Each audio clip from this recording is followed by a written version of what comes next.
Buenos días. Les agradeceremos que se sienten ya por ahí. ¿Tienen algún sitio, parece? ¿O no? No lo sé. No, me parece que no. No. Lo hemos poco, tienen sobra.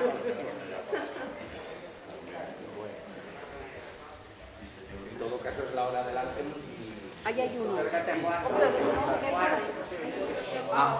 No, para lo que he dicho más vale que no sé. No, mejor no. Nos queremos que las cosas avanzan y no también. Bueno, pues le paso la palabra a Juan Carlos, que es quien va a comenzar con la intervención.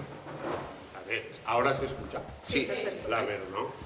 Bueno, pues como en los karaokes. Yo siempre estoy acostumbrado a los micrófonos fijos, pero bueno, tiene su cosa, ¿verdad? La tiene. Sí, bueno, hoy es un día muy feliz. Acompaña el tiempo quizá demasiado, con este calor, pero el lugar es incomparable, ¿no? Entonces, en este protocolo de presentación de un libro, pues yo pienso que lo primero que hay que hacer es dar la enhorabuena al autor. No se oye, ¿verdad? No, Juan Carlos, es que te lo tienes que poner así pegado A la Obvio. boca. Así como los periodistas. Lo siento. Pues ya perdonaréis, sobre todo efectos de imagen, porque queda muy mal. Ya lo cortaremos. Quedó como el corresponsal en Budapest. Bueno, en fin. Bueno, decía que son días de felicidad y de dar la enhorabuena sobre todo al autor. Casi uno se reconcilia con el mundo cuando aparecen libros como este sobre la historia. De la primera parte, en realidad, luego hablamos de la historia del Instituto Provincial de Huesca. Y cumplen siempre, empezar también con los agradecimientos primero al público. Sin público no hay presentación, sería un monólogo, que de eso ya hay en televisión y mucho. Al Instituto de Estudios Alto-Aragoneses, por supuesto, que es el editor de la obra. Al Museo de Huesca, quien nos ha... No se oye, ¿verdad? Yo pienso que es... Nada, hay que aproximárselo. O grito, como si fuera un meeting, lo que queráis. No se oye mucho, ¿verdad? Y ahora menos o lo mismo. Levanto la voz tal cual. Bueno, esto minimizará los minutos, porque la garganta es lo que tiene. He comenzado con los agradecimientos, que es lo que debe cumplir una presentación como debe ser. Y luego, pues, un poco analizar qué cosa es este libro, desde su título. El título del libro es consagrar la distinción y producir la diferencia, que es un título muy interesante, muy atinado, porque, claro, de lo que se trata es cómo el Instituto Provincial, desde su origen en 1845, lo que hizo fue consagrar la distinción de determinadas clases mediante la producción de una diferencia, que era el título de bachiller. Hoy se habrá devaluado mucho, pero en 1845 fue, digamos, ese título, la herencia de lo que daban las viejas universidades. Así que durante todo el siglo XIX y principios del XX, en efecto, todos los institutos provinciales de España lo que hicieron fue consagrar una distinción mediante la educación. Y eso es muy importante y está en el título. Podría haber optado Juan por simplemente decir una historia del instituto. Y luego es una historia, no es la historia, lo cual dice mucho de cierta humildad del autor, quien sabe que propone una opción. Para mí es la opción, pero bueno, eso lo tienen que consagrar los lectores, ¿verdad? Pero lo que propone Juan Mainer en este libro es una historia del Instituto de Huesca. Y este es un buen libro, y yo pienso que los buenos libros no son solo por lo que exponen, sino también por todo aquello que suscitan. Es decir, responde a una serie de preguntas, pero formula otras. Y la lectura individual que cada uno de nosotros hemos hecho o haremos del libro será siempre satisfactoria, casi más, por la solución de problemas, por la formulación de otros. Aquí se exponen muchos datos, se proponen una sucesión, muy curiosa, luego hablamos de eso, del instituto, pero uno lee y suscita muchas cosas, como los buenos libros. ¿Qué me ha suscitado a mí, como ocasional presentador del libro? Bueno, pues una serie de cuestiones de orden estrictamente personal, Yo fui alumno del Ramón y Cajal, con lo cual me siento plenamente concernido en la educación pública. No igual en la censitaria de 1845, pero sí en la tecnócrata de Villar Palasí, que yo inconscientemente pues daba una serie de cosas. Luego me he enterado que era toda una tecnocracia hermosa, curiosa, de este curioso ministro de finales de los 60. Así pues, me siento concernido, lo cual es un valor añadido importante. Luego también de orden personal, pero académico. Durante años me ha interesado mucho el siglo XIX de Huesca, porque siempre lo he considerado la cenicienta de los estudios locales. Ahora menos. El libro de Salinas, hace 2 años, este mismo libro de Mainer, otra serie de estudios, parece que van recuperando lo que no era sino un siglo cenicienta. Siempre en los estudios locales, hasta los años 90 y 2000, pues se ha propiciado el estudio de épocas, digamos, más privilegiadas por un determinado prestigio, ¿no? Que si la Edad Media, con aquellos manuscritos. ¿Qué es un manuscrito? ¡Guau! Los siglos de oro, ya lo dice, son de oro. Ahora bien, la cosa argentina, plata o cenicienta, que es cosa del siglo XVIII, XIX y principios del XX, pues siempre suscitó menos interés, solamente por razones ideológicas, ya no solo de prestigio. Claro, el siglo XIX es el inicio del Estado Nacional, liberal, y bueno, es una cosa que se da por supuesta, porque vivimos o vivíamos en ella, y eso pues estimuló poco los estudios locales sobre el siglo XIX, pero para mí eran muy interesantísimos. Estaban tan ocultos, estos señorones, ¿verdad?, de frac, estos detentadores guardianes, ¿verdad?, del orden de la Huesca decimonónica, con la presencia testimonial, pero importante, de liberales progresistas, luego demócratas o republicanos, pues era algo que me interesaba, sobre todo que estaba absolutamente silenciado. Así que este libro dice mucho, y cuando lo lean verán en un articulado menor, en la historia menuda, una serie de acontecimientos de lo más curioso. Y luego también hay razones de orden casi topográfico. Este lugar nos hace un poco masones a todos, ¿no? Con su 8, su carácter ortogonal.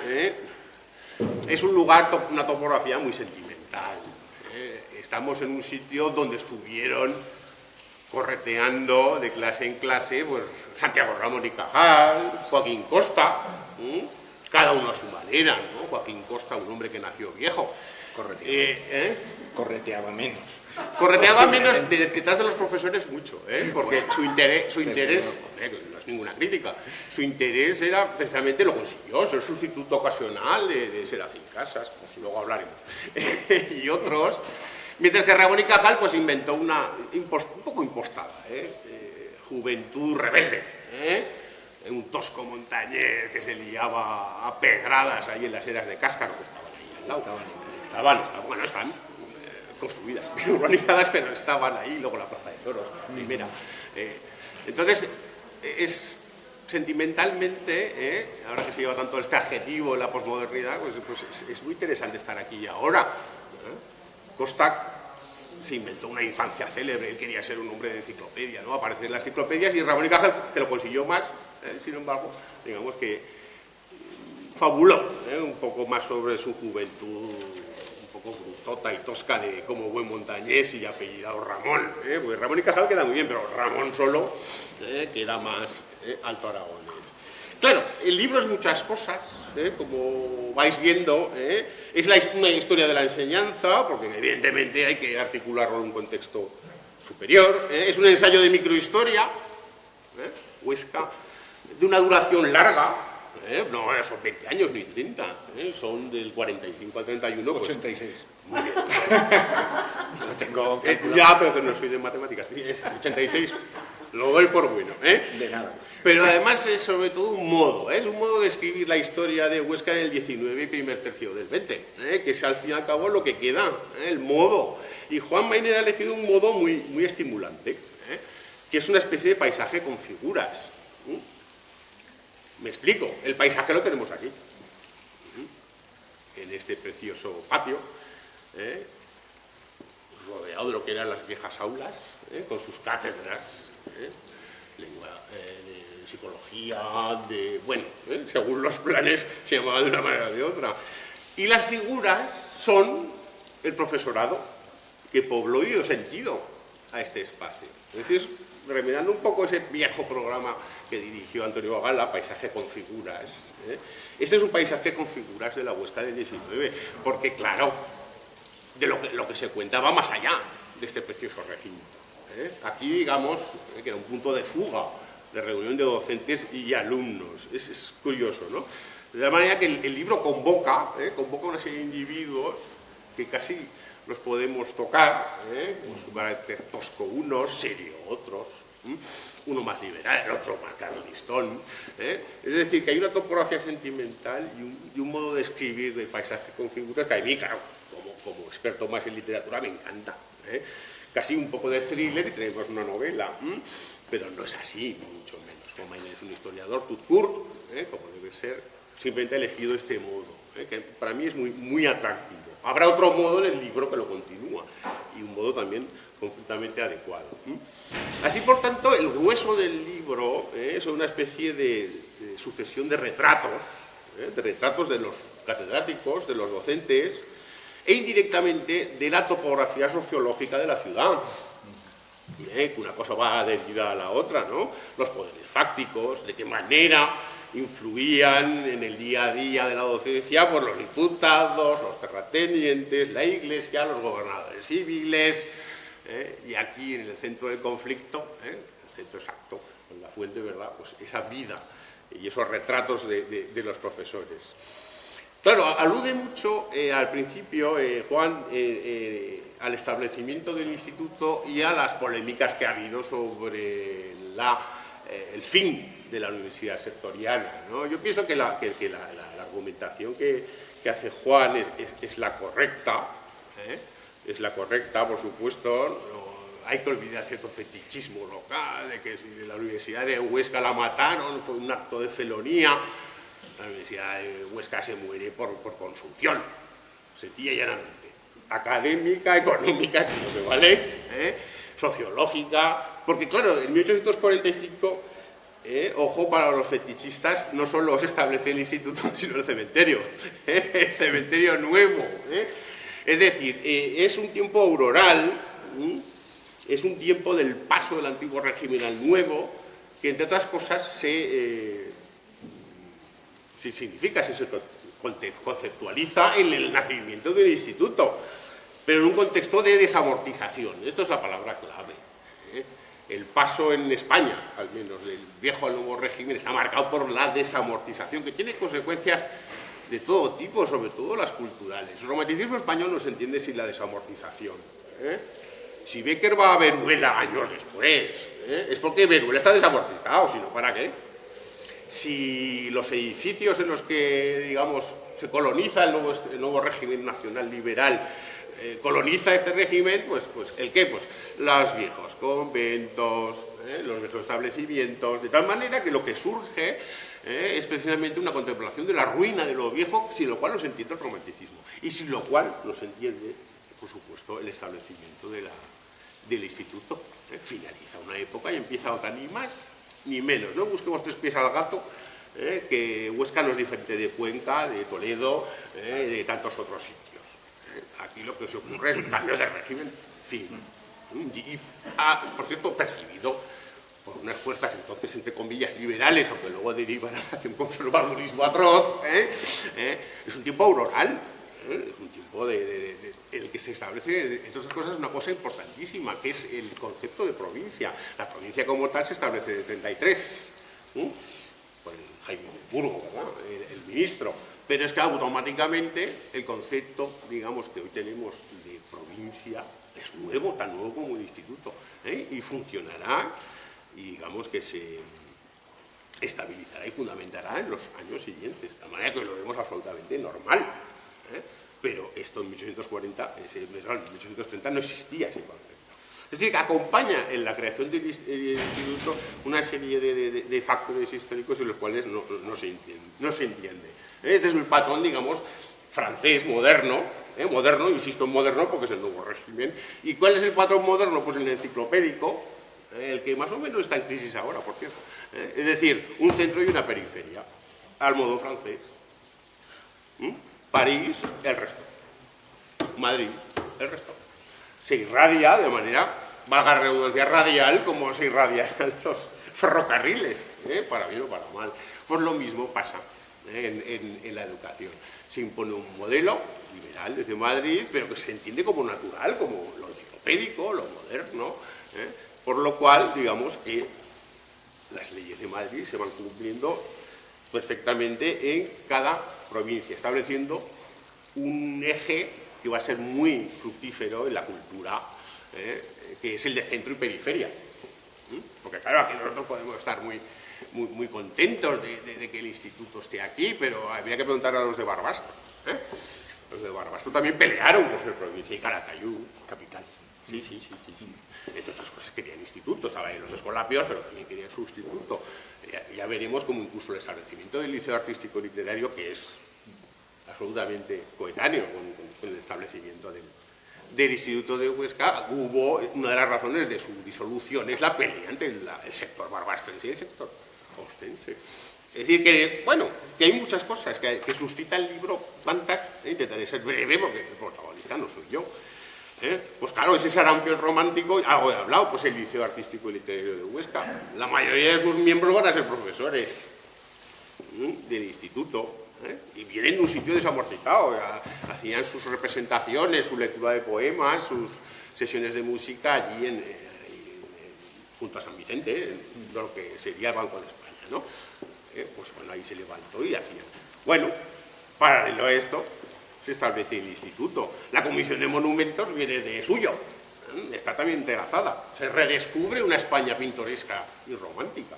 ¿Por qué? Porque durante siglos han estado ocupados esos establecimientos pues, por los carmelitas, descalzos no calzados, etcétera, etcétera, etcétera. Y ahí aparecen de nuevo pues, los regimientos de caballería, el liceo, Hacienda, la Diputación Provincial. Es un mundo absolutamente nuevo, a veces lo olvidamos, pero nuevo, en el cual algunos hicieron negocio, claro, y otros hicieron negocio cultural también. Por tanto, de entonces pues, tampoco quedan tantos vestigios, ni tampoco en Madrid, el Madrid romántico es escaso ya. Pero aquí hay vestigios, curiosamente, pequeños, que los da la ignorancia.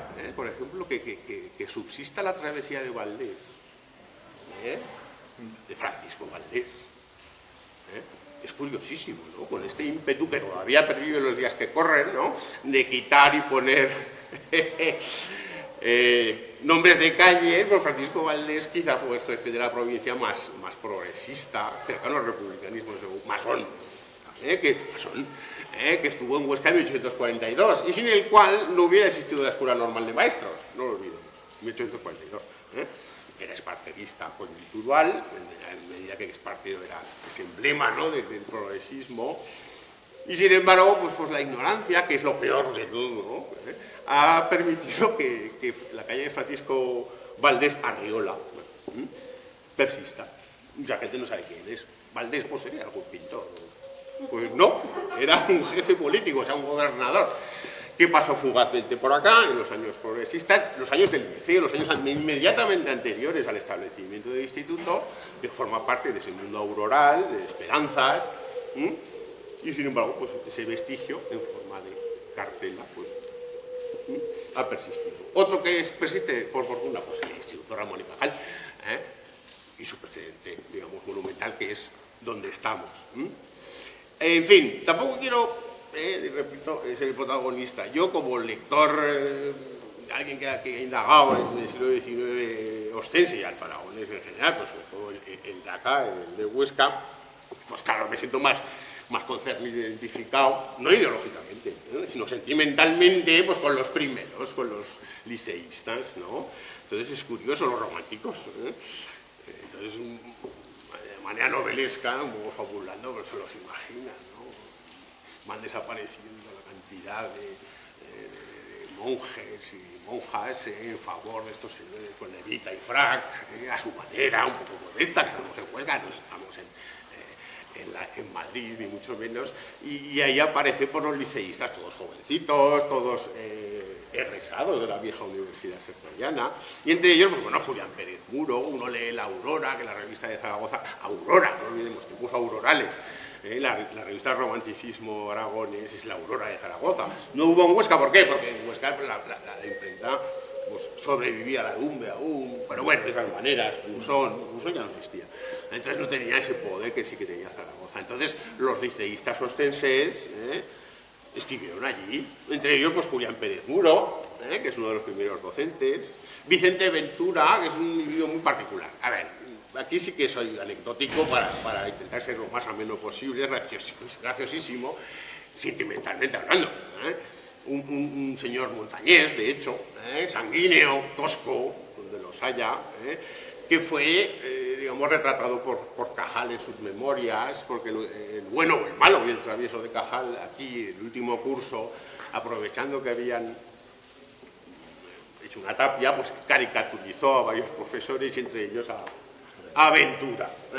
¿Qué pasaba con Ventura? Que es una cosa de las curiosidades del libro. Ventura era tuerto. Imaginaos que para la leche gastaba. Los cojos y tuertos, peligro. Pues Vicente Ventura, pues en las fotos que aparecen en el libro, Enrique Capella, ¿no? Fue muy bueno, ¿no? Porque le quitó el parche.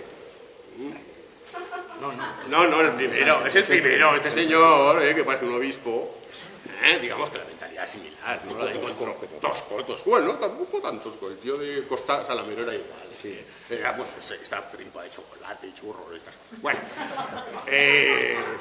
sí, claro, de dominicales. Y entonces, claro, si lo observáis, bueno, luego veréis el libro, el ojo derecho está como caído. Lo que hizo Enrique Capella es de manipularlo, porque Vicente Ventura era tuerto y llevaba parche. Y diré, bueno, eso lo inventa usted. Pues tú, me podéis usted. No me lo invento. Existe el periódico El Canfranc, pero que se llama así, en 1884, 81, que es un único número, se editó en Zaragoza y salen y aparece el bueno de Vicente Ventura con un parche, ya con su edad.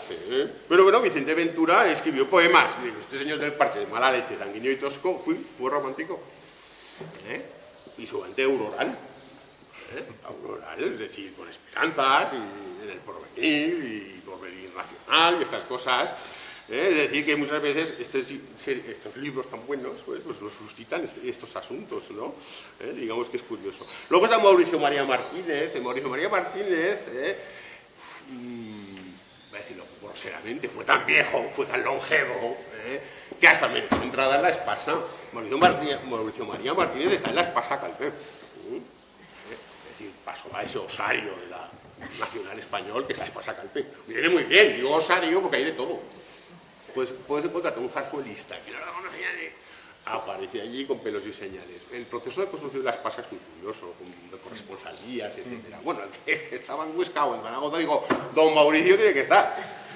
Pues Mauricio María Martínez, no sé si llegó a los 100 años, ¿no?, de vida, y 90 y tantos como decano del Colegio de Abogados. Es que era liceísta también, el MMM, Mauricio María Martínez, el acrónimo, sale en varias poesías de La Aurora, y es Mauricio María Martínez, quien si no, MMM.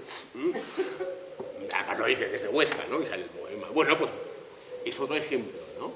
Tanto don Vicente Ventura como Mauricio María Martínez derivaron, digamos, a una ideología muy conservadora, bueno, no, fueron carlistas, que me costé, Mauricio María no, era gente de orden, llegó a ser gente de orden, pero claro, con esa edad, que no lo es, ¿no?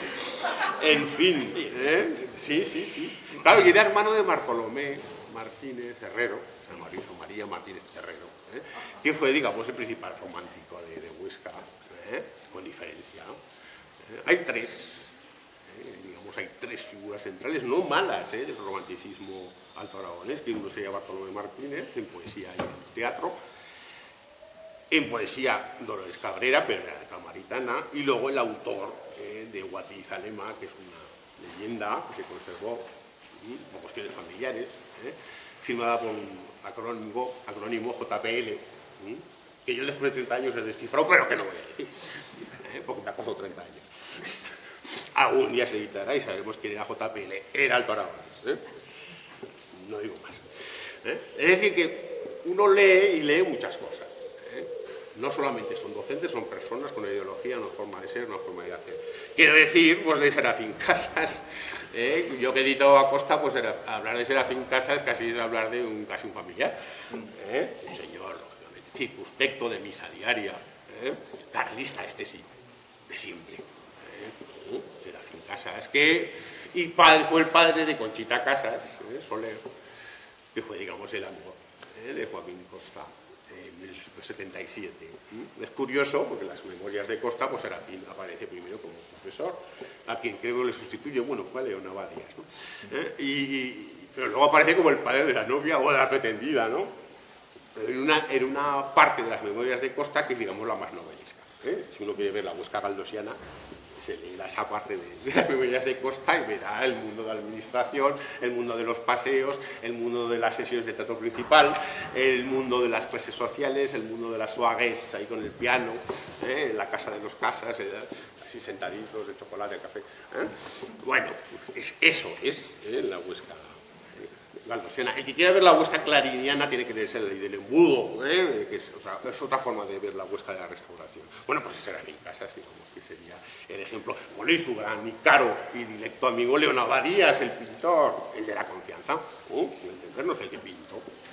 Este no solamente era carlista, confeso, y lo de confeso, de confesionario, era militante y activista, estuvo en la guerra, este buscaba los dineros para el pretendiente, Joaquín Costa, que ya era medio racionalista y medio demócrata, y es que abominaba, estoy Darión Rubio, que era su mentor, otra vez con Serafín, y luego con León, que si dineros para aquí, que si por Benasque, que si por unos sitios, claro, todo, intentonas y rebeliones. Bueno, pues aquí lo vemos como un circunspecto catedrático de dibujo, buen pintor, no es mal pintor, mucho menos. Una lástima que se haya perdido, yo no sé si estando aquí en el museo, su retrato, que sería autorretrato, claro, para eso era pintor, presidiría el Círculo Católico de Obreros de Huesca. Hay documentos que así lo certifican, pero claro, ese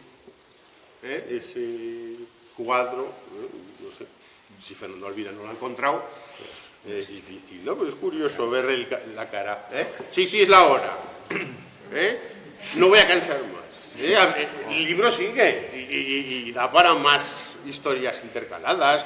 Me hace mucha gracia Mariano Martínez Jarabo, que es cuando ya los camistas por fin toman un poquito, una parte, aparte alícuota no, una parte del poder del claustro. Por fin Manuel Camó lo había conseguido en la escuela normal y los maestros con Fatás, el bisabuelo. Don Guillermo, ese era, digamos, el brazo derecho. Pero hasta que no mete a Mauricio Martínez Jarabo, pues no entra aquí, digamos, el posibilismo, republicanismo, luego liberal, del Diario de Huesca. Y luego, pues yo qué sé, pues Ayala, que creo que es el padre de José María Ayala, que tiene un libro de poemas con Antonino de Craso, el 14. Es decir, que vamos de los aurorales románticos hasta los modernistas. Es decir, que como... Y con esto cierro. El libro de Juan Mainer es un excelente libro por lo que propone, es decir, de investigación histórica, por el modo de esta sucesión de retratos, pero sobre todo, particularmente a mí y supongo que a todos vosotros, por lo que suscita. Así que muchísimas gracias por las horas vertidas en este buen libro. Muchas gracias.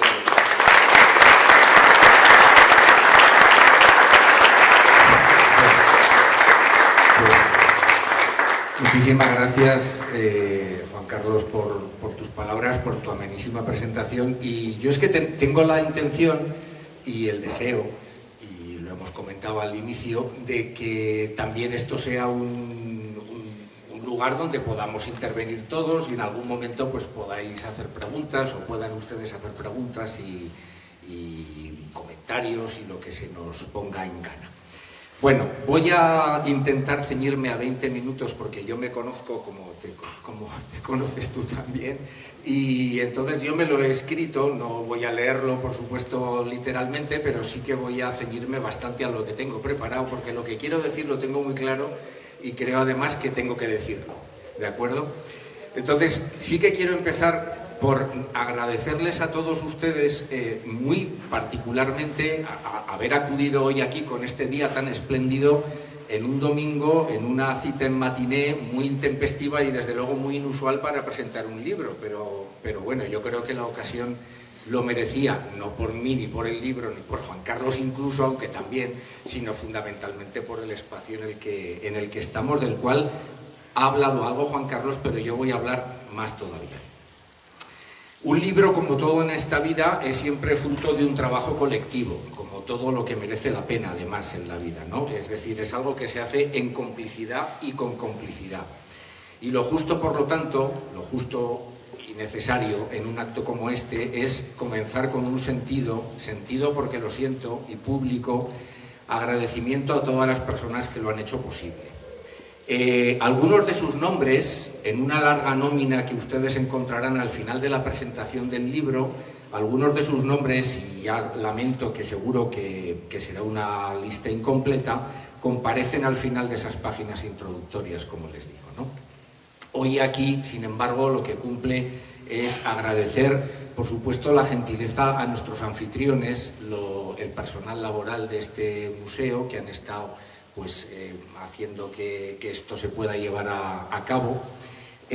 Por descontado, hay que agradecer al Instituto de Estudios Altoaragoneses, y miro a Teresa, y a la Diputación Provincial de Huesca, cuyo personal se ha ocupado del proceso de edición de este libro con un celo, y tengo que decirlo, y con un interés que realmente son encomiables y hasta emocionantes, ¿eh? Y quiero dejarlo explícitamente planteado. Y cómo no, pues evidentemente agradezco, como lo he hecho antes, la presencia de Juan Carlos Ara, profesor de la Universidad de Zaragoza, historiador de la literatura, que antes ni he tenido la gentileza de presentárselo, pero lo hago ahora, a posteriori, en diferido, como aquella que era ministra, ¿no? La Cospedal, ¿no? No fue la que se inventó la palabra diferido. Bueno, creo recordar, ¿no? Mejor no recordar. Mejor, sí. En todo caso, Juan Carlos es, yo creo que la persona, él no lo ha dicho, tampoco nos hubiéramos asombrado de que lo dijera, claro, pero yo creo que es la persona que más sabe realmente y sobre todo que mejor ha analizado la historia cultural de Huesca decimonónica, de la Huesca decimonónica, además de ser, bueno, pues un estudioso del costismo, uno de nuestros estudiosos del costismo, que yo creo que hay que tenerlo también muy presente, ¿no? Para mí, por lo tanto, es un verdadero honor compartir esta mesa con él el día de hoy, y lo digo de corazón. Quiero también saludar y agradecer la presencia a la Librería Anónima, a los compañeros y compañeras de la Librería Anónima, que también hoy, y ya saben por qué lo digo, pues están aquí una vez más. Y de paso quiero recordarles a todos ustedes que pueden, por supuesto, libremente y sin sentirse presionados por ello, hacer uso de sus servicios si no lo han hecho todavía, ¿eh? Bien, en fin, a todas y a todos ellos y por supuesto a todos ustedes les quiero de verdad agradecer su asistencia y su compañía. Ya llevo 5 minutos agradeciendo, lo cual es excesivo de todo punto de vista.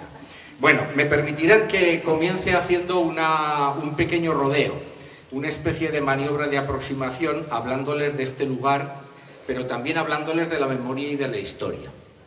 Y ahora vamos a entrar ya en cosas serias.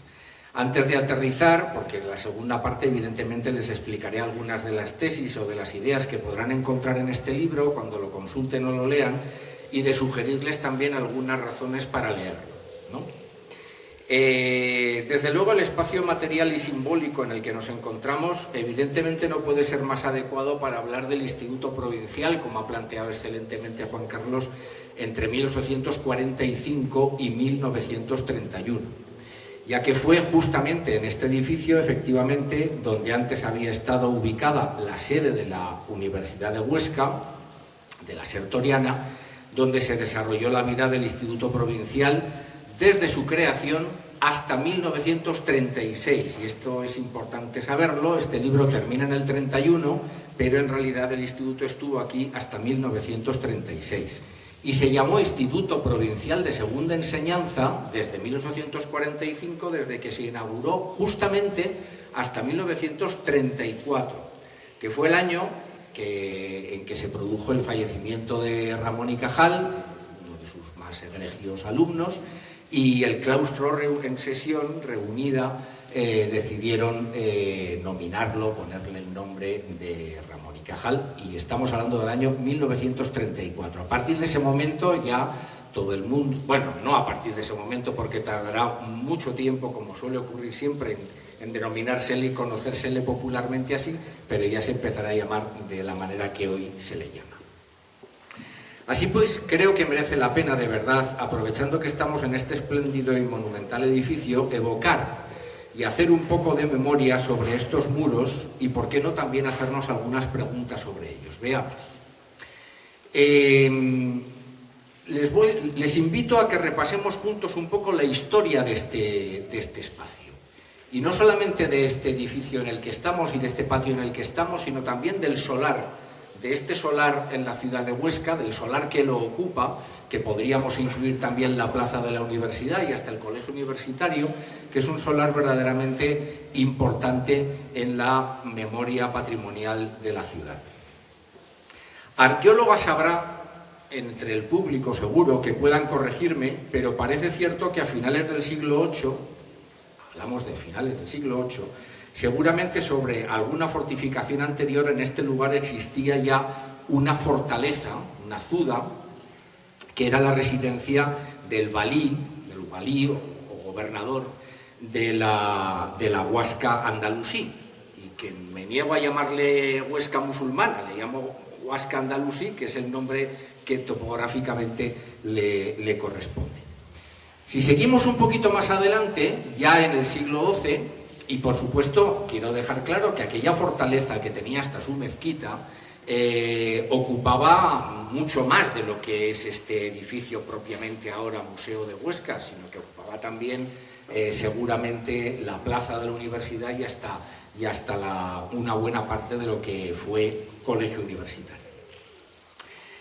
En el siglo XII, unos siglos más tarde, y aprovechando algunos elementos como la torre de aquella Zuda Mora, se erigió lo que fue el Palacio de los Reyes de Aragón, que, como todos ustedes saben, está anexo a este edificio. Pasado el tiempo, y si no estoy en un error, fue en 1611, y gracias a una concesión del rey Felipe III, cuando el edificio del Palacio de los Reyes de Aragón fue concedido a la Universidad de Huesca para que localizara allí su sede.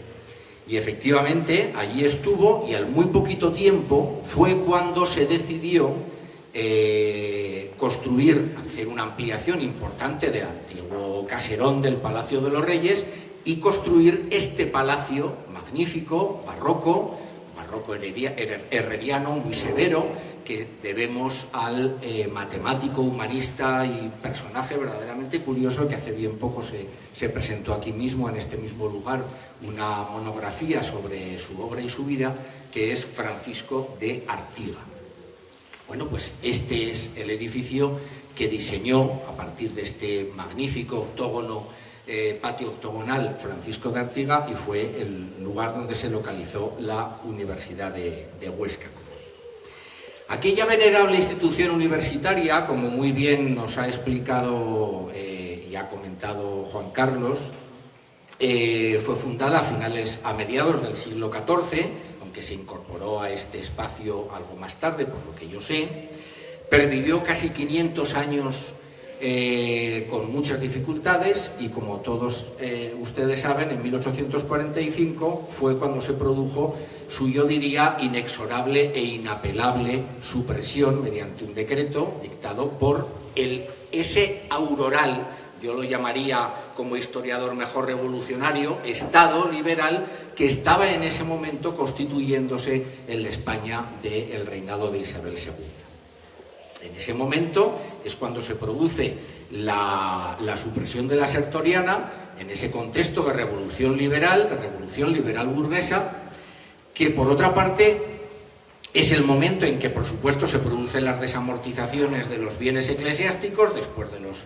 bienes de propio y de los bienes de los ayuntamientos, pero la Universidad Sertoriana se suprime del mismo modo que se suprimieron los gremios los señoríos feudales, los tribunales eclesiásticos, la Inquisición, los diezmos, y así podríamos seguir hasta toda la mañana, ¿no? Hablando de cosas que se suprimieron, porque de lo que se trataba efectivamente era de crear una sociedad y una administración absolutamente nueva, con otro formato y otra nueva planta, ¿no? El Instituto Provincial de Segunda Enseñanza, que se crea aquí, y que desde luego es una institución radicalmente, y subrayo la palabra, al margen de del anterior que estaba en este mismo espacio, radicalmente separada y diferente, formaba parte el instituto como una pieza más de una estructura muchísimo más amplia. Y esa estructura era ni más ni menos la que se estaba gestando en ese momento, que era el primer sistema nacional de instrucción pública que hemos conocido en España y que terminó por consolidarse y jurídicamente conceptualizarse en lo que se conoce con el nombre de la Ley Moyano, que seguro que todas las personas que están aquí y que han tenido relación con la carrera de magisterio pues recordarán, ¿no? La famosa Ley Moyano, que fue la primera Ley General de Instrucción Pública del año 1957 y que no se modificó hasta esa ley de Villar-Palasí, del Opus Deísta Villar-Palasí, del tecnócrata Villar-Palasí, que ha citado perfectamente antes Juan Carlos Ara. Pues bien, pero volvamos a centrar nuestra atención, porque nos hemos ido un poco por los cerros de Úbeda hablando de la sertoriana y de la supresión, y esto además ya lo había contado Juan Carlos y no tenía que haberme metido yo en ese berenjenal, pero bueno, como lo tenía aquí escrito, volvamos a centrar nuestra atención en el espacio que nos encontramos. Por lo que estamos viendo, estamos en un lugar de memoria muy importante de la ciudad, un lugar de memoria. Los escenarios del pasado nos interpelan siempre.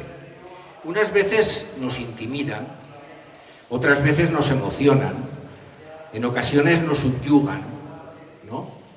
En cualquier caso, siempre nos evocan algo. Hasta su silencio a veces también es expresivo. El término lugar de memoria, antes de que lo utilizaran los historiadores, es un término latino que se citaba en los tratados de retórica antigua, de Cicerón, de Quintiliano, para quienes querían aprender a hablar bien en público, ¿no? Y por lo tanto, para memorizar adecuadamente el orden del discurso, se utilizaba el locus memoriae, el lugar de memoria, que no era otra cosa que asociar siempre la idea que uno quería expresar a un lugar. Era una forma, digamos, de mantener un hilo en el discurso, una regla mnemotécnica, podríamos decir, ¿no? Eso es un lugar de memoria. Claro, la cosa es muy sencilla cuando hablamos de las memorias individuales, pero evidentemente las memorias colectivas sobre el pasado, como vamos viendo, son bastante más complicadas. ¿Por qué les digo esto? Pues porque de todos los usos de este espacio que he nombrado antes y que he hecho memoria con todos ustedes, ¿con cuál podríamos quedarnos? ¿Creen que sería posible que nos pusiéramos todos los que estamos aquí de acuerdo con qué idea y con qué lugar de memoria, con qué uso de este lugar nos podríamos poner de acuerdo en identificar este lugar, ¿no? Este espacio de todos los que he nombrado, con el periodo de la Huasca Andalusí, con el periodo de los Reyes de Aragón, con la Sertoriana, con el Instituto? Estoy seguro que habría muchos matices y que sería realmente difícil acordar una lectura de este lugar de memoria entre las personas que estamos aquí. El recuerdo y el olvido del pasado son siempre un campo minado, son siempre un territorio de lucha y de confrontación, siempre conflictivo porque siempre está en constante disputa. El combate por las memorias y por los usos públicos y políticos del pasado, lo sabemos muy bien en este país, pero lo saben exactamente igual de bien en Francia, en Alemania y en otros muchos lugares. Son asuntos que, como pueden suponer, no es que sean de interés de los historiadores, es que forman parte necesariamente del trabajo y el oficio del historiador. Es más, la historia, les diría a ustedes, no deja de ser también una forma de memoria muy específica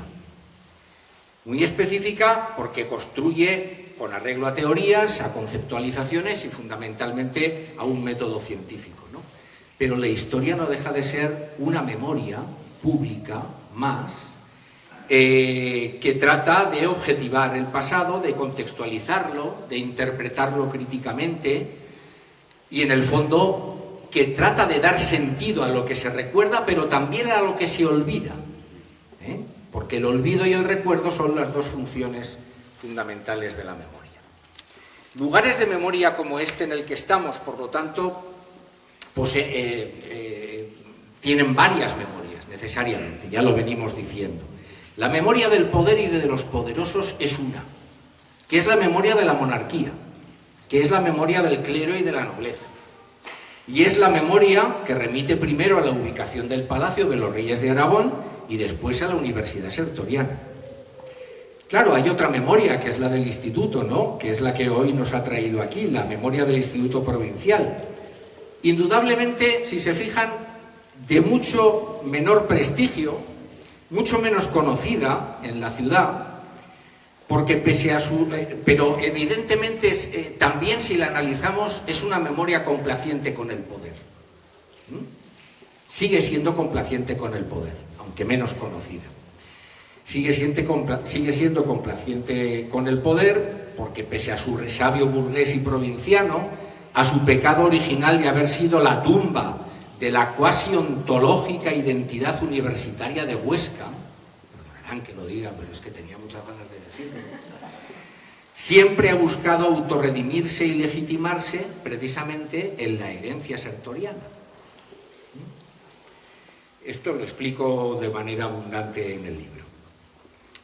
Resumiendo, Palacio Real, Universidad, Instituto y mucho más reciente, el museo, a partir de 1967. Bueno, es una buena carta de presentación patrimonial de este espacio. Pero ¿y si les dijera a ustedes a esta hora de la mañana que esta secuencia está incompleta? Esta secuencia está incompleta. Se lo digo. Si el Instituto ocupó este espacio, según hemos dicho antes, de 1845 a 1936, ¿qué ocurrió en esa última fecha para que el Instituto dejara de ocuparlo? ¿No?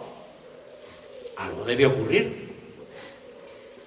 Podríamos preguntarnos también, ¿volvió en algún momento aquí el Instituto después del año 36? ¿Qué ocurrió en este viejo caserón entre 1936 y 1967, año que comenzó su andadura la nueva institución del Museo de Huesca, tal y como hemos dicho? Bueno, pues si uno quiere buscar una respuesta a estas preguntas que estoy formulándoles, no se les ocurra buscarlo ni en la web oficial de esta institución, el Museo de Huesca, ni tampoco en la web o en la información que les darán en la oficina de turismo del Ayuntamiento de la ciudad. No la van a encontrar una respuesta a esa pregunta de lo que ocurrió después del año 36. Y es que este lugar, además de ser muy hermoso y un lugar, un espacio de la cultura culta de esta ciudad, tiene también su pasado oculto. No sé si estará Chema por ahí, pero es un guiño que le hago. Tiene su pasado oculto, tiene su memoria marrana. Y la palabra de memoria marrana no lo digo por la mayor o menor limpieza, sino que lo digo precisamente porque en Sotraverso un gran historiador utiliza este término para referirse a las memorias ocultas, a las memorias que efectivamente son clandestinas, estigmatizadas y excluidas del recuerdo canónico oficial, de un recuerdo que nadie quiere recordar y que todo el mundo quiere olvidar. Bueno, lo voy a decir de una vez.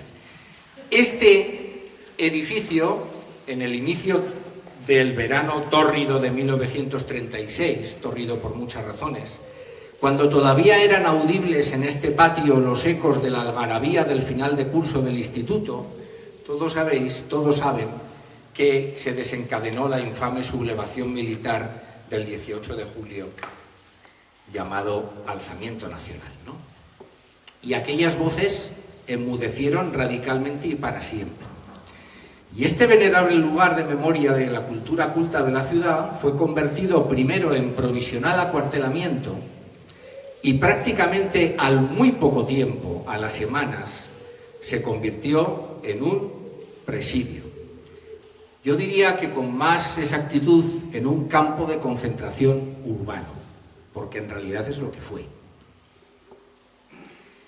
Una cárcel en la que durante 8 interminables años, estamos hablando de 8 años, de 1936 a 1944, aquí se torturó, se humilló, se violó, se vejó y se sufrieron, esperando con pavor las temidas sacas matutinas, vespertinas o nocturnas, daba igual, toda suerte de enfermedades y de privaciones imaginables.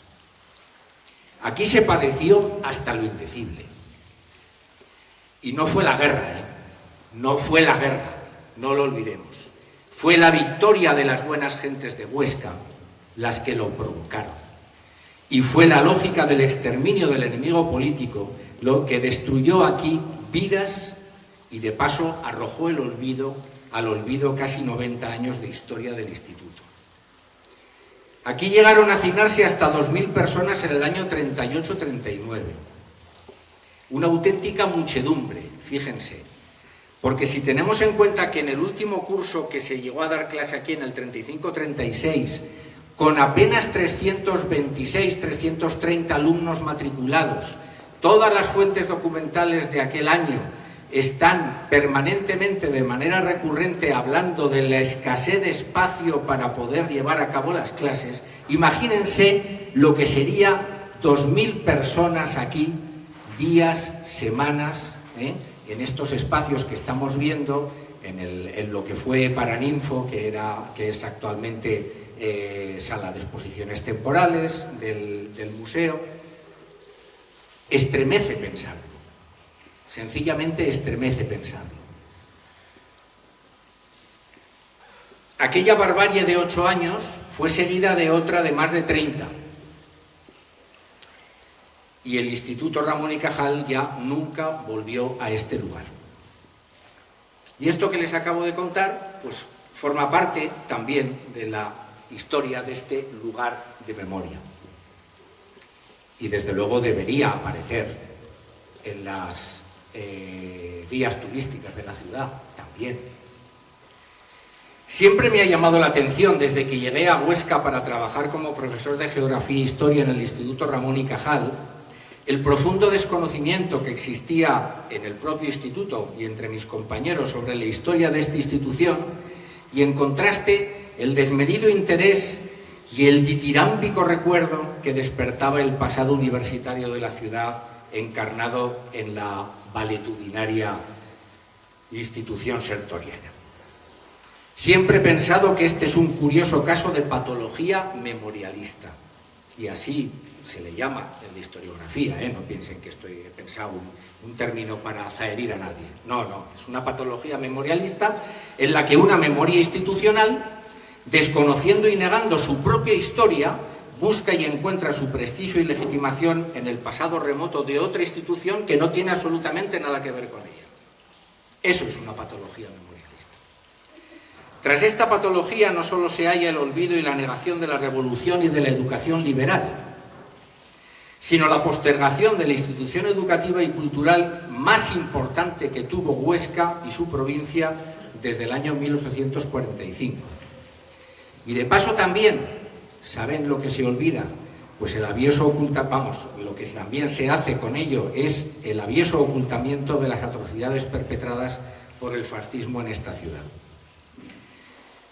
El libro que presentamos está dedicado a quienes quedaron fuera de esta casa. Es decir, a quienes jamás poblaron sus aulas y permanecieron implícita o explícitamente excluidos de la distinción y de la diferencia que aquí se consagraba y construía. Es decir, este libro está dedicado a las mujeres, a los campesinos y a los obreros oscenses de la ciudad y de la provincia, que son justamente las mismas personas que, ironías del destino, fueron traídos aquí forzadamente a partir del año 36 para hacinarse hasta la muerte en este sagrado espacio de la cultura culta, una vez ocupado por las hordas del Viva la Muerte. Y esta es la primera parte que yo les quería contar acerca de este lugar de memoria. Y ahora pues voy a hablar un poco de mi libro, que, como decía Umbral, hemos venido para eso. ¿Qué van a encontrar los lectores y las lectoras de este libro en sus páginas? Bueno, pues fundamentalmente, ya lo ha comentado Juan Carlos, la historia de una institución clave en el devenir de nuestra contemporaneidad y lamentablemente muy desconocida. Se trata sin duda de la institución educativa y cultural más importante de la ciudad, como hemos dicho, desde mediados de siglo, pero yo diría que hasta los años 60 del siglo XX, hasta los años 60 del siglo XX. Nada más y nada menos que el lugar, y esto lo voy a decir de una manera un poco, puede sonar abstruso, o difícil de entender, pero es que hay que resumir, ¿no? El lugar donde se legitimaba, se producía y se multiplicaba la división social y se reproducían de manera ampliada los fundamentos intelectuales y simbólicos del sistema de dominación patriarcal, es decir, del patriarcado. Todo eso se hacía en estas aulas, lo cual no es poca cosa, pero desde luego tampoco es algo intrínsecamente malo, es sencillamente algo intrínsecamente necesario en ese momento. Téngase en cuenta que el título de bachiller fue, hasta bien entrado el siglo XX, una distinción académica, lo decía Juan Carlos, solo accesible al 4 o 5% de la población masculina. Es muy sencillo, yo este recurso lo utilizaba cuando daba clase con mis alumnos. Y aquí estamos 50 personas. ¿Quiénes estarían en posición del título de bachillerato a finales del siglo XIX? Bueno, pues las mujeres ya se pueden ir, todas. Todas. Y de los varones, elijan ustedes a 2. Y prou. Esa es la cosa. ¿De acuerdo? Sencillo de entender. Para que se entienda bien, si estamos en este momento, bueno, eso, lo que he dicho, si lo tenía hasta apuntado. El instituto fue durante esos 86 años el único establecimiento educativo oficial de toda la provincia autorizado para expender títulos de bachillerato. Los institutos, había uno por provincia hasta prácticamente los años 30, los años 20 ya con la dictadura de Primo de Rivera, y con la Segunda República se construyen algunos más, pocos más. Pero había uno por provincia, de manera que cualquier persona, cualquier hijo de oligarca o de clase media poderosa, ¿no?, con propiedades, quisiera que su hijo, no necesitara que su hijo fuera a trabajar y lo podía destinar a este glorioso empeño de hacerse con un título de bachiller, pues lo tenía que o bien traer aquí y ponerlo en patrona, o bien traerlo aquí a examinarse, porque esto era fundamentalmente un lugar donde se expendían títulos de bachillerato. De hecho, el cobro de las tasas de examen era una de las fundamentales formas de autofinanciación de la institución, ¿no? Indagar en su historia, por lo tanto, contribuye mucho a conocer mejor la oligarquía que dominó y en cierto sentido sigue dominando nuestro territorio y nuestra Huesca eterna. Ejemplos podríamos poner muchísimos, pero casi podríamos acabar antes si ustedes me fueran preguntando, ¿y fulanito? Es decir, recordando políticos, alcaldes, artistas, científicos, literatos, médicos, abogados de esa época, de finales del XIX, de buena parte del siglo XX, y yo les iría diciendo, sí, estudió en el Instituto de Bachillerato. Es decir, prácticamente todos los alcaldes, todos los políticos provinciales, regionales, locales, los farmacéuticos, empresarios, comerciantes, notarios, abogados, médicos, etcétera, etcétera, todos pasaron por aquí. Creo que Huesca y provincia, por lo tanto, no se pueden concebir históricamente sin el instituto, Y ojo, y aquí me permito decir que esto es importante, esto no es un asunto privativo de esta provincia, esto ocurría exactamente igual en Soria, en Cáceres, en Cádiz, en Gerona, es decir, en cualquier provincia que no tuviera sede universitaria, e incluso en algunas provincias que tenían sede universitaria también. Por ejemplo, el caso de Salamanca es bastante obvio. Bueno, es más, como les digo, creo que este libro, aunque esté mal que yo lo diga, tiene la virtud de presentar un objeto de estudio local en el contexto de una problemática general y, por tanto, trasciende con creces el interés localista y particular. Quienes se acerquen al libro, lo que van a encontrar en primer término es una documentada historia del instituto y del bachillerato tradicional.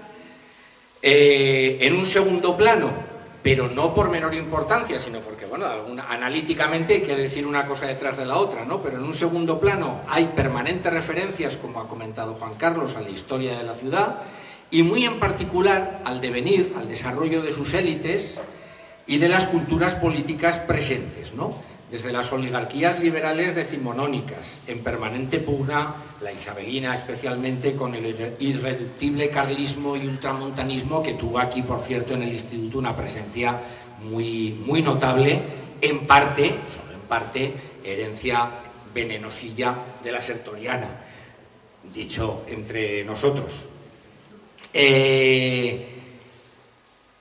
Se trabaja, evidentemente, pasando por las disputas entre camistas y anticamistas, tan agudamente analizadas. Yo he disfrutado muchísimo leyendo los trabajos de Juan Carlos sobre el particular. El peso específico del costismo también y de otros focos de regeneracionismo político y cultural. Y especialmente al final, y quiero poner el énfasis en ello porque esto nos unirá en parte a lo que va a ser el segundo libro, al final del periodo que me ocupa en este libro, de una nueva élite política que va a encontrar su bautismo de fuego en la dictadura de Primo de Rivera y que hemos dado en denominar la derecha católica y autoritaria de Huesca. Les puedo asegurar entonces que el instituto, esa pequeña universidad de provincia, que es como se le llamaba, tuvo mucha más presencia e influencia de lo que hasta ahora se venía pensando en la producción de todas estas culturas políticas y de todas estas élites políticas y sociales que acabo de enumerar de lo que se pensaba, ¿no? Y ya en tercer lugar, además de la ciudad, además del instituto, pero de modo protagonista, como muy bien ha señalado Juan Carlos, los lectores van a encontrar una historia ya no solo de los profesores, sino del campo profesional de los catedráticos de segunda enseñanza. Un cuerpo de docentes casi indiscernible, sobre todo al principio, en los 30-40 primeros años, de sus homónimos universitarios, y que fue realmente la piedra clave de todo el sistema de la segunda enseñanza española. El cuerpo docente sin el cual es imposible entender ni explicar tampoco la naturaleza y la función social de la segunda enseñanza en España, fíjense, hasta bien entrados los años 70. Hasta bien entrados, es decir, hasta después incluso de la Ley General de Educación de Villar-Palasí.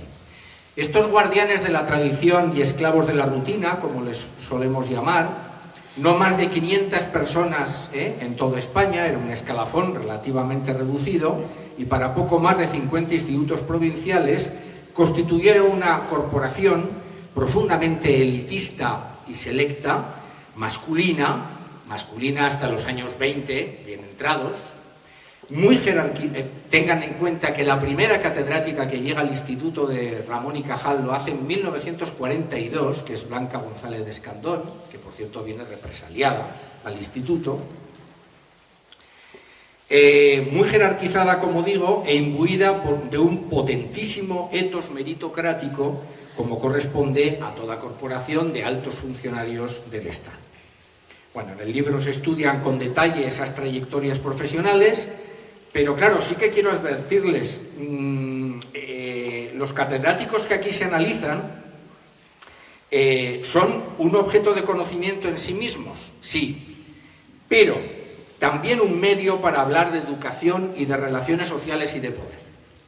Es decir, las biografías se han construido sin perder de vista que los biografiados Lo han sido no tanto por sí mismos cuanto por la importancia de su presencia en la ciudad y sobre todo en el instituto. Y eso es lo que explica que, aunque el libro tenga apariencia de ser un diccionario biográfico, realmente no lo es para nada, porque las biografías son, digamos, unos actores individuales que, en diálogo con los tres actores colectivos que son el instituto, la ciudad y el claustro de profesores en su conjunto, pues van construyendo y guiando cronológicamente la historia de todo eso. Evidentemente esto es muy fácil de explicar, muy difícil de acertar a hacerlo bien, y evidentemente hay ocasiones en las que he podido conseguirlo y otras en las que ya sé, antes de que me lo digan, que no lo he conseguido, evidentemente, pero claro, era un propósito ambicioso y algo complicado, ¿no? Bueno, y voy terminando porque ya solo me queda una hoja. ¿Sí? Bueno, he gastado más tiempo, pero vamos, como tú has puesto ya El listón alto.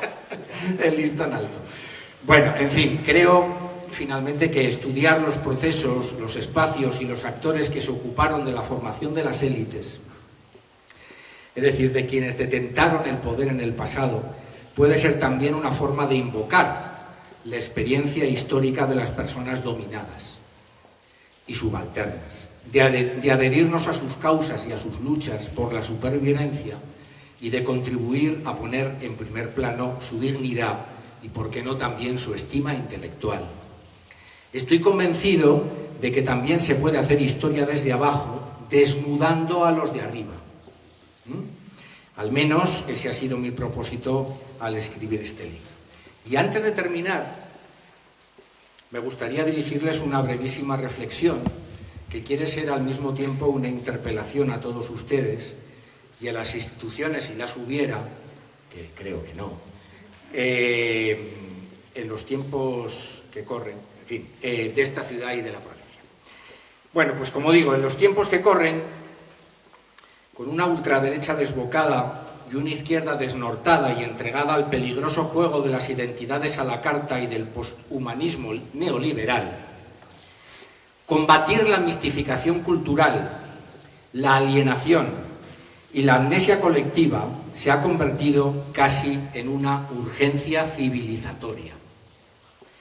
Antes de que sea ya no tarde, sino imposible, hagamos al menos en esta ciudad algo, primero, por recuperar la dignidad y la memoria democrática en los nombres de algunas de nuestras calles y en algunos de los espacios públicos de esta ciudad.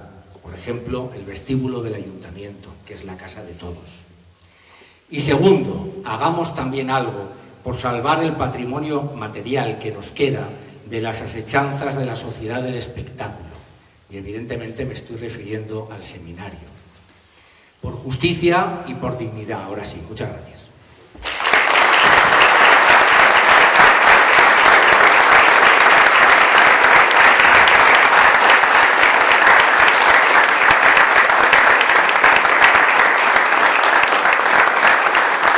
Bueno, y ahora es el momento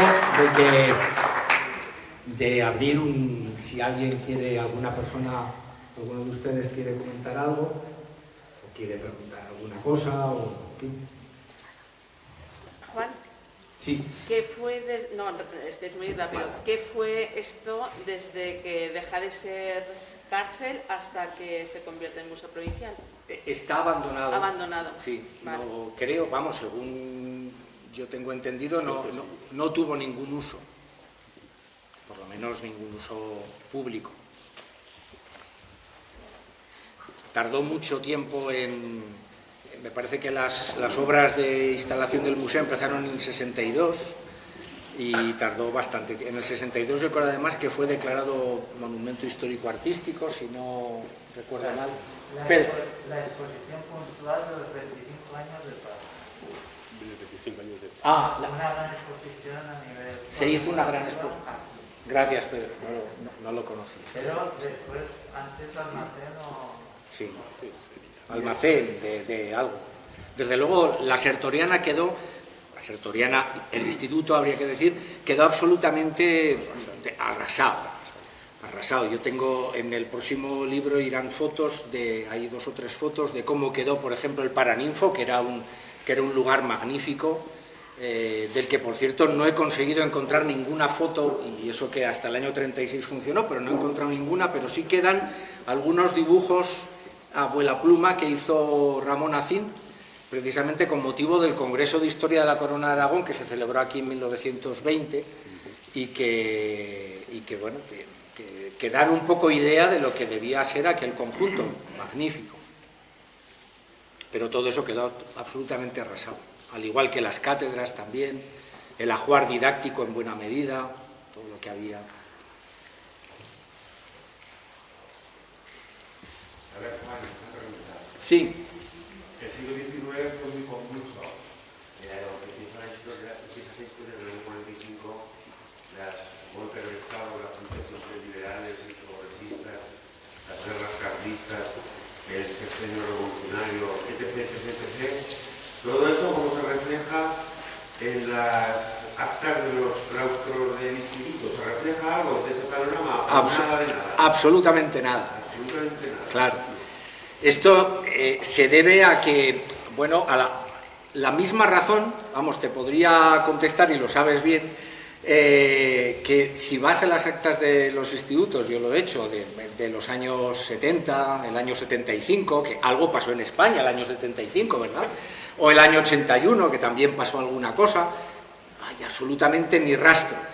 Es decir, es un poco la lógica de estas instituciones herméticas y que se autoalimentan de su propia función social y realmente viven desde el interior muy al margen de todo lo que ocurre. Lo primero, que cuando entrevistas a personas, aunque sean ya muy mayores, lo primero que te dicen las personas entrevistadas, por ejemplo, que fueron alumnas en la República o que fueron alumnas en el franquismo, todo el mundo te dice, no, este profesor era un facha terrible o era un republicano confeso y tal, pero en clase no se notaba nada.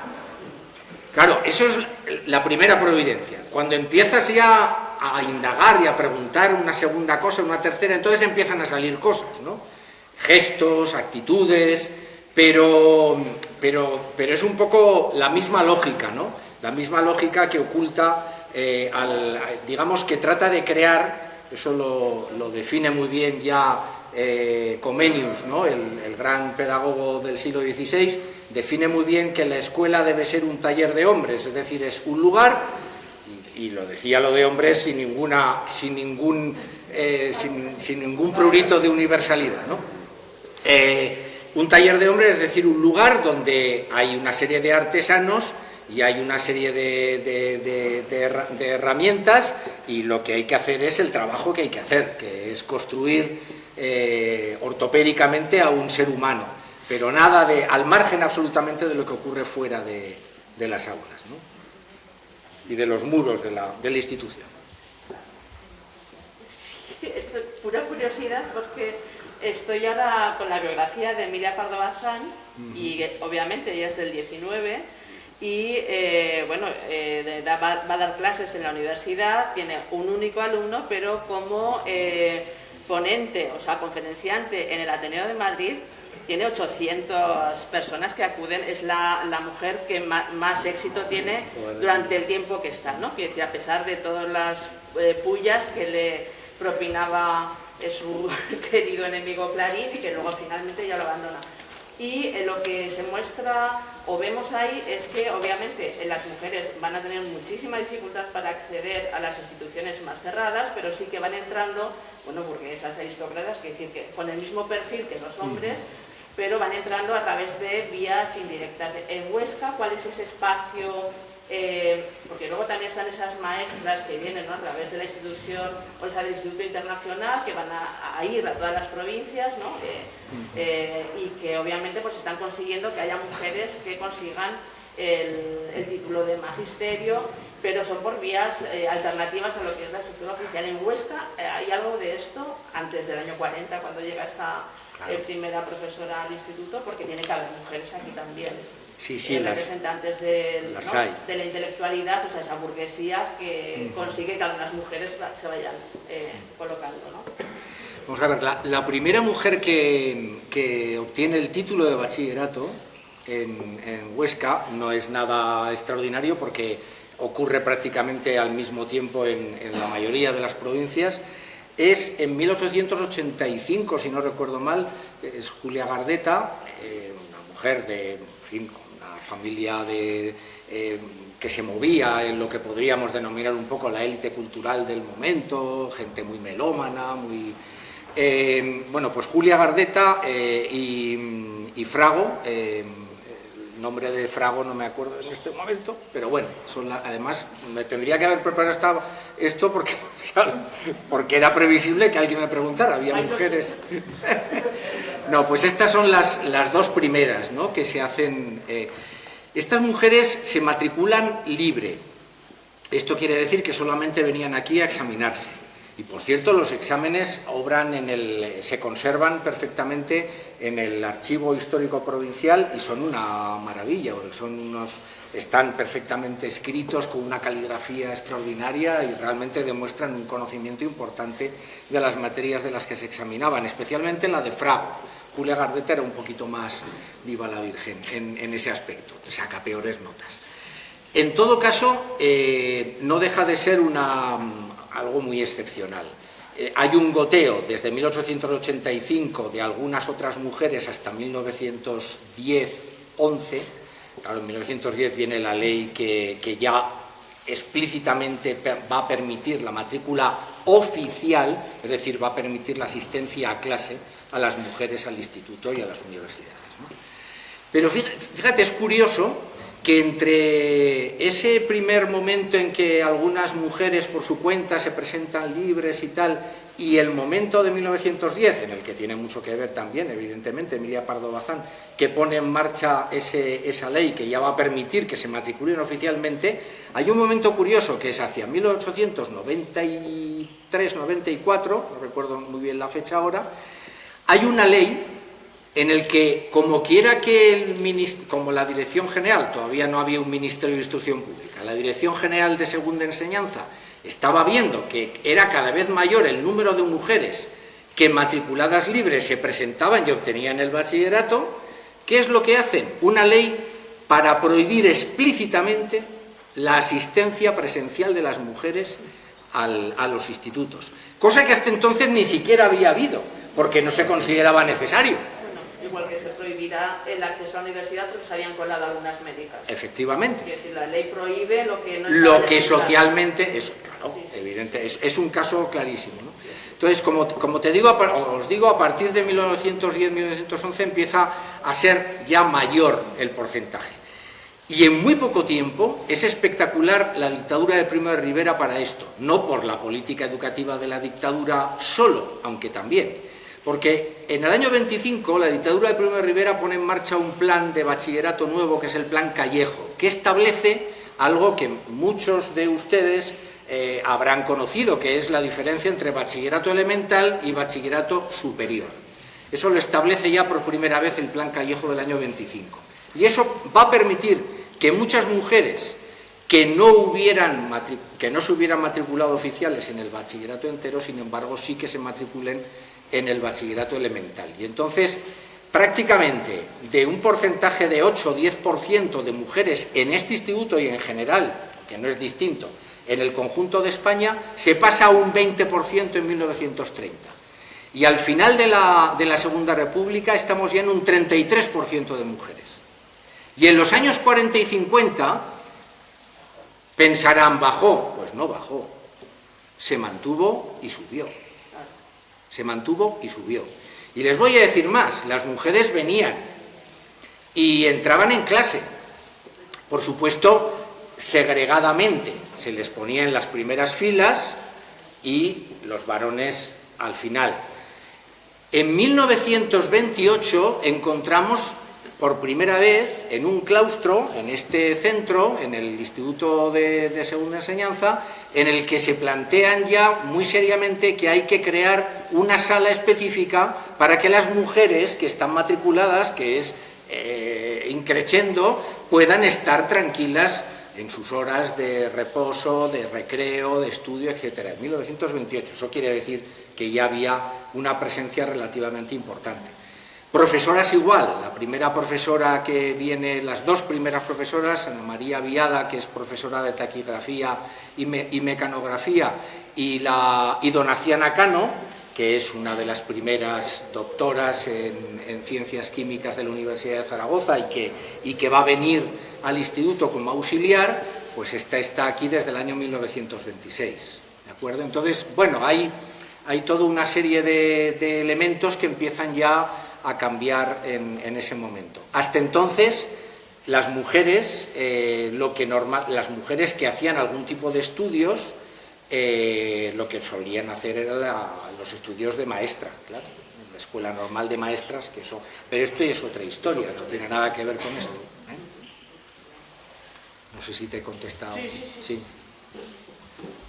No, porque me parece que preguntaba si... Claro, respecto a espacios de sociabilidad cultural en la ciudad, preguntaba eso, había otros lugares donde los profesores tuvieran dieran sus conferencias, sus charlas, su lugar, y que ahí hubiera presencia de mujeres que sin embargo tenían vetado, digo, a nivel no de escuchar, sino de dar conocimiento. Mira, al respecto hay una institución que trabajo sobre todo en el último capítulo referido a la época de los años 20 de la dictadura de Primo de Rivera. Hay una institución que es el Instituto de... La Sociedad Oscense de Cultura. Sí. La Sociedad Oscense de Cultura, sí, es fundamental. Sí. Se queda en los años 23. Es una sociedad absolutamente vinculada a la Unión Patriótica, es decir, al Estado. Es una voluntad de construir en todas las ciudades. Pues el instituto tiene una función, el personal del instituto y de la Normal de Huesca tienen una función clave en la gestación de esa sociedad. En la inauguración es una mujer, es Donaciana Cano, la que da la conferencia inaugural de la puesta de largo de la Sociedad Oscense de Cultura. La imparte la conferencia de Donaciana Cano, que es una criatura de 24, 25 años. Es decir, que en ese momento ya la Sociedad de Cultura Oscense realmente ya es un lugar permeable, donde la mujer no deja de ser un florero, pero donde ya está presente, claramente. En el liceo ya estaban, en el liceo artístico estaban, pero eran quienes tocaban el piano o hacían los papeles femeninos en las obras de teatro. Vale. Bueno, y daban conferencias ni les permitían firmar poemas. Mientras no se investigue adecuadamente la historia de las mujeres en Huesca, porque siempre nos vamos encontrando hasta ahora no hacían, hasta que se hace una nueva investigación y encontramos que había mujeres que hacían algo más, ¿no? Falta no mucho, falta muchísimo por saber de la Huesca decimonónica. Es permanente, ¿no? O sea, los estudios que van saliendo desdicen lo que se suponía de la historia de las mujeres, ¿no? Entonces, y hasta ahora lo que sabemos es esto, ¿no? Sí. Hombre, y sobre todo lo que sigue faltando, ya permíteme, lo que sigue faltando, pero ya no solo en la historia del 19, sino es una perspectiva epistemológica feminista, no de género, perdón, feminista, de la historia. Es decir, no investigar a la mujer dentro de... No, es que hay que cambiar, está todo por hacer. O sea, la mujer ahora casi está casi de moda, ¿no? Que aparezca en los textos de los historiadores. Pero es que lo que queda por hacer es muy importante, y lo que queda por hacer es romper los esquemas de una historia que se ha construido desde una epistemología absolutamente de un 50% de la población, vamos. Eso es lo que fundamentalmente falta. ¿Qué te va a contar?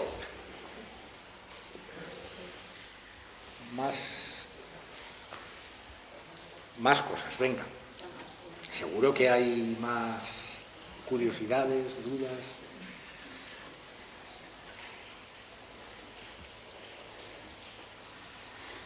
Que hace muy buen día. Estos días de tienden a la pereza intelectual, es normal. Somos mediterráneos, tampoco vamos a decir. Pero nadie ha movido silla, lo que quiere decir que a lo mejor bueno, pues están con... El pudor, entonces es pudor. Es pudor. Bueno, pues en todo caso... El estudio socioeconómico. El estatus socioeconómico. Lo que cobraba. Bueno, a ver, como toda corporación jerarquizada, la jerarquía de los emolumentos era muy importante. Había una jerarquía, bueno, que varió con el tiempo, ¿no? Pero normalmente se entraba cobrando a mediados del 19, un catedrático podía cobrar en torno a las 4 o 5 mil pesetas al año. Esto quiere decir que, hombre, que prácticamente multiplicaban por 4 el sueldo de un maestro, ya no digo el sueldo de un obrero o de un peón. Es decir, era una... hablando en términos de jerarquía militar, podría ser el equivalente a un entre oficiales y generalato, ahí están los jefes, pues eso, en torno a un teniente coronel, un coronel, ¿no? Es decir, que este era el espacio de sociabilidad de los catedráticos de segunda enseñanza, ¿no? Magistrados, abogados, médicos, farmacéuticos.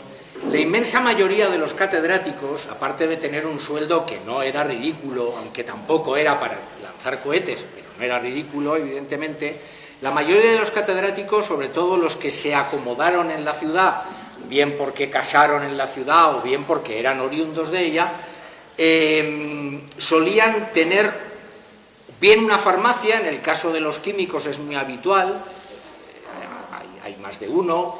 Puig, por ejemplo, Puig Soler, es un Narciso Puig Soler, era un catedrático que estuvo hasta el año 31, y es un caso muy, muy típico. U otros oficios, abogado era muy habitual, ejercer la abogacía era habitualísimo entre los catedráticos de instituto, y médicos también había, y en algunos casos también, claro, tenían complementos de sueldo importantes en la medida que pertenecían a comisiones provinciales, también tenían puestos en la Diputación o en el Ayuntamiento. Y fundamentalmente un elemento clave era la edición de los libros de texto. Los libros de texto era un elemento muy importante que les proporcionaba un cierto respiro a final de mes, porque, claro, era un público cautivo, ¿no? El libro de texto lo hacían, pero luego había un público que lo compraba, ¿no? Que era evidentemente cautivo. Es decir, que la situación del profesorado de los catedráticos era suficientemente importante en lo que era una ciudad como Huesca para que su relación con la oligarquía oscense fuera de tú a tú. Ahora, mucho más interesante en muchas ocasiones que los propios catedráticos que se afincaron aquí son los catedráticos que vinieron y estuvieron aquí 5, 6, 10, 12 años, y que buena parte de ellos son justamente los que tomaron el puesto de director. Por ejemplo, López Bastarán es un caso clarísimo, el zaragozano López Bastarán, Soler también, el de física, el de historia natural, el propio Benigno Baratec, bueno, ahora no me viene a la memoria el otro que iba a nombrar, pero vamos, quiero decir que era muy habitual también y son muy de tener en cuenta los catedráticos que no son nacidos aquí. Bueno, ¿alguna cosa más? Y si no, pues muchísimas gracias por la atención.